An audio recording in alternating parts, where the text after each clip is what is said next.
and it was the men we didn't have in church. And after they were taken aback by the fact that I came in at all, and it is that extraordinary experience when you go in a pub and it suddenly goes silent, and you think, this is either going to work or it's going to be a complete disaster. Anyway, and it worked, and some of the blokes in there were my best supporters in setting up this residents association. And I mean, all that was another formative experience, really.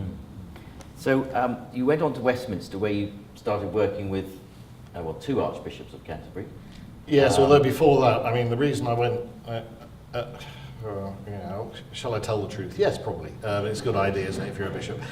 What happened was that because I then was thought to be good on council estates, I was asked to go to an even more problematic council estate in Luton, with a church built in the 1970s, which had fallen on hard times. And I thought, I don't really want to do exactly the same thing again. You know, sometimes I think one of the great mistakes in life is to assume that because somebody's good at something, you give them the same job again and again and again until you get bored with it, really. And so I was a bit cheesed off with the bishops. Not that I really knew. I wasn't the sort of priest who bothered bishops much. I mean, the less they had to do with me, the happier I was, really.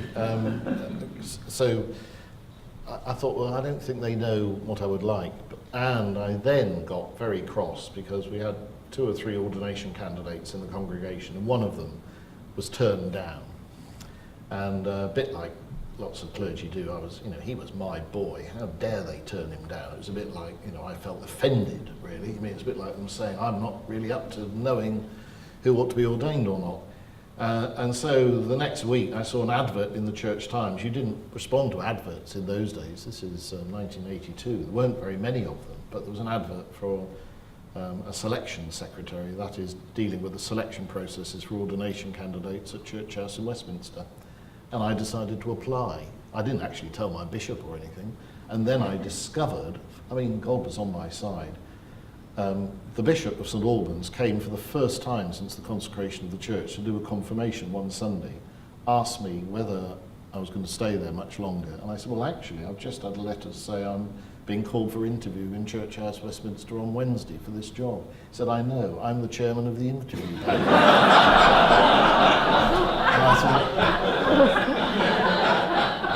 I thought, thank God for that, that he came to do a confirmation. Otherwise I'd have walked in the room and there he would have been, and I wouldn't have even told him I was going to be there. Anyway, so you see, God's on my side every now and again, Chris. I think so, yes.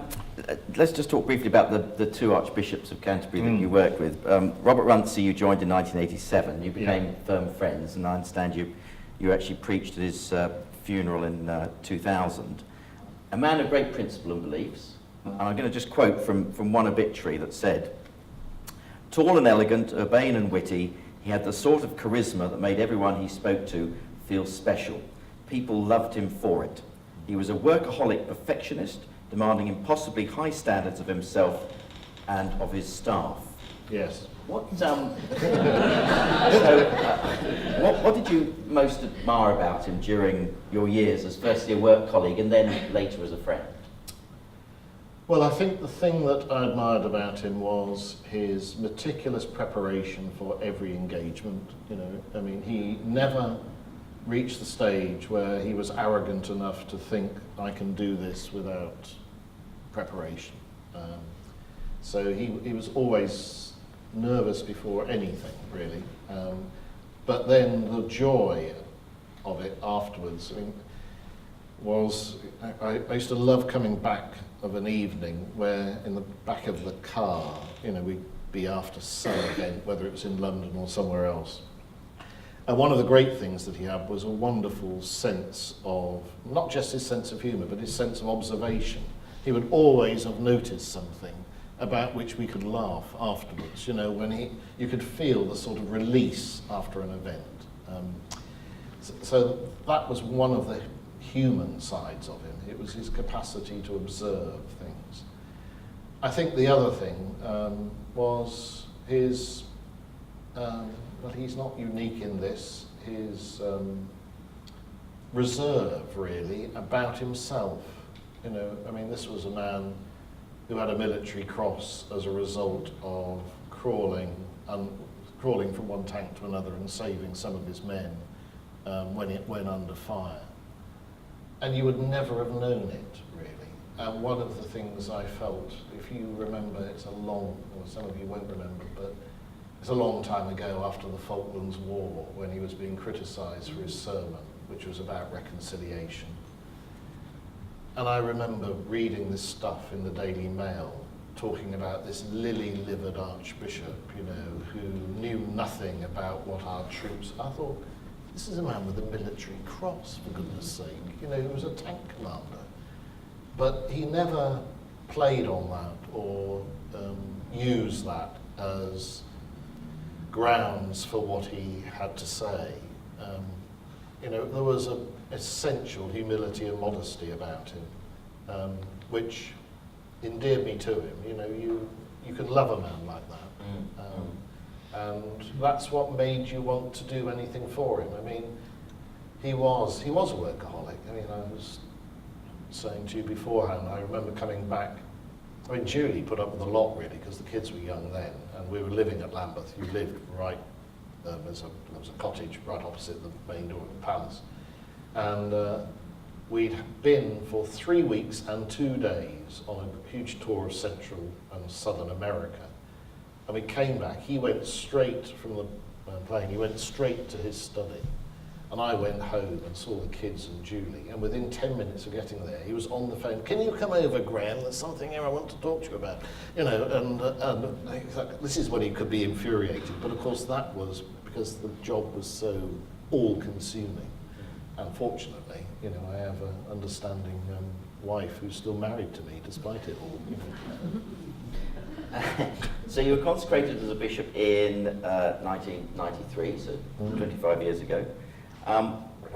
Did your time with Robert Runcie initiate you to look to move up the ecclesiastical ladder? No, well, you can't apply for those sorts of jobs. It was, I mean, it was relatively unusual. I didn't expect to be a bishop at the age of 41, or 42, I think I was when I became a bishop. But I was asked by the Bishop of Truro then, whom I knew a bit from previous life when I was in charge of ordination candidates when he was in the north.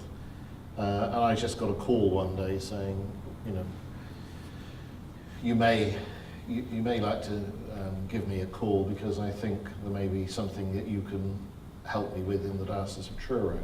And so that was what led eventually, after a lot of exploration, to me going to be the suffragan bishop in my native county. And I think one of the things he wanted was somebody who had some experience of the national church, yet also loved parish life, and was Cornish, because I can tell you, in Cornwall, it makes a bit of a difference among some people that you are, you know, you are a native. Even though, of course, I mean, as I go back, I realise I've lived in Norfolk longer than I've lived in Cornwall in my life, or indeed anywhere else. So, yes, I've got a sense of identity, and that's what people like. But, I mean, going off the subject, there's so much that I feel that's in common between this great county and Cornwall. You know, you don't go through them to get anywhere. You know, you're both at the end of the line. There is this extraordinary sense of county identity. And people are proud of their county, and they're proud of its traditions. And local village and community life still matters, you know, and all those things are so much more satisfying than living in places where you always speak about home as somewhere else. That was one of my experiences on that council estate in Welwyn Garden City. If people weren't there on a Sunday, some of them would say, well, I'm going home. And that would mean Stoke Newington or, you know, Lambeth or somewhere that they moved to from London. And I remember thinking, that's the problem with this place. Nobody loves it. You know, they all love somewhere else. They all think of home as somewhere else. And And actually, the interesting thing here and in Cornwall is that people come here and they quickly, well, not everybody does, I know, but the majority of people quickly find this is home. You know, it's not an accident, is it, that more of our graduates from university proportionately stay around in the area than almost any other university in the country. You know, people quickly feel they've come to a place, and places matter to us, I think. Just before I move on to... Sorry, I'm going off the subject. No, not at all, no. But in a moment I'll come on to 1999 and your move to Norfolk, but you touched upon that very special person who's, as you say, put up with you for all these years, and through all the various moves and locations, and that's your wife, Julie. How did you meet, and where did you meet? Well, I didn't meet her on the day of my ordination, but she was identified on the day of my ordination. My Auntie Betty, who died a few years ago at the age of 97, she never married, never moved from her place in Cornwall, between Redruth and Campbell. She remained a Methodist all her life, and she was buried in, her funeral, which took part in, at Poole Wesley, age 97 in 2010. It was one of the last services there. They were determined to close that chapel, but they would never dare to do so while Auntie Betty was alive. So she was a formidable person, and she was sitting next to my mother on the evening of my ordination when I was going to read a lesson or whatever at evensong in the church on the estate. And Julie, her parents went to church. She was home that weekend, and as she came into church, her parents were not very Church of England. I mean, they sat 3 rows in the front, so I mean, that's not at all Church of England. And she came down the aisle, and my Auntie Betty went like that. There's a nice little maid for our Graham. In her typical Cornish style, and she was a prophet. It took a little while for her wisdom to be adopted, but 3 years later, yes, we did indeed get married in that church. And she was a student nurse and student midwife at the time in Peterborough. Right. So 1999, a move to Norfolk. What attracted you to the post? As you say, you don't apply for the job. I presume someone suggested that the Bishop of Well, what Norwich... attracted me to the post was I was phoned up from Downing Street and told this letter was in the post from the Prime Minister inviting me to become the Bishop of Norwich. That was on a Monday lunchtime. I had until Wednesday morning to decide, because they said we're having a meeting to determine who's the next Bishop of Exeter at the end of the week, and we need to cross your name off the list. So that was a confidential conversation, but I can reveal it now. And I said, well, what? Well, we'll put some papers in the post to you. I said, is there anything? Can I go and see anything? No, you have to decide. And I thought, well, you either say yes, or if you say no, you know you're not going to be asked to do anything like that again. So I said no. I talked about it with Julie, and yeah, indeed we did say yes. Had you been to Norfolk before? Yes, yeah. I mean, I didn't know it well, except that when I was in Peterborough, a friend of mine who trained for ordination with me was the curate of Sproston. And so I we shared days off together, as bachelor curates tended to do. So occasionally I came over to see him, and that was really my first introduction to Norwich. And then the next time I suppose I was here was in 1995, when Stephen Platten became the dean, and Stephen is a godfather to Dominic, our youngest, and Rossley, his wife, was a godmother to Rebecca, and we are for their children.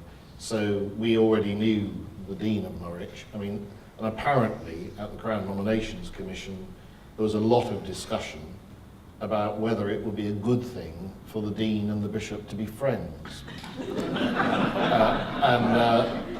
I did say to somebody who told me this afterwards, I said, well, you might have an experiment to see whether that works in the Church. It's not, it might be worth just finding out. So it was interesting that was thought to be a problem. You know. Anyway, he then went on to be a bishop after 3 years, so Yes. it worked all right. So you're the 71st bishop. Some have made their names in many ways. Bishop Suffield was, of course, the creator of the Great Hospital, 1249. Bishop Despenser, the fighting bishop who got rid of the rebellious peasants of North Walsham in 1381. Yes. What was your intention when you first came as the 71st bishop? Apart from to make friends with the dean. Yes, well, that was important, of course. What was my intention then? I can remember saying to somebody who asked me that, you know, because somebody said to me in my first week, what would you like to achieve by the time you leave here? Which was the most extraordinary question. I said, well, I hope the rumour of God might be more alive than it is now. And I think that's ultimately the test as to whether in the hearts and minds of people the love of God is something that they recognise. And one of the things I was determined to do is to do that, of course, by trying to be. You know, you can only try to be a faithful bishop in terms of your care of the clergy and baptising, confirming, making appointments, dealing with parishes, but also trying to make certain that the bishop, who has an extraordinary ability, I think, if he wants, or she now, wants to use it to enter any part of life, to actually put yourself about a bit and try and make certain that the places which build good life in communities are ones which you are supporting. You know, so I had that. I didn't come thinking, you know, I must create a community foundation or things like, you know, some of the things that I did, but they came out of a desire to connect, I think, with a whole range of other organisations within and beyond the church. And indeed, the great gift of this place was as well that, I mean, I remember on arrival, you know, with regional television, local radio, our regional press, you know, I mean, at that time, the Eastern Daily Press was outselling every national title. There's no other place in the country that has that sort of regional press. Very different to Cornwall, where the Western Morning News was a modest operation, although a daily paper compared with here.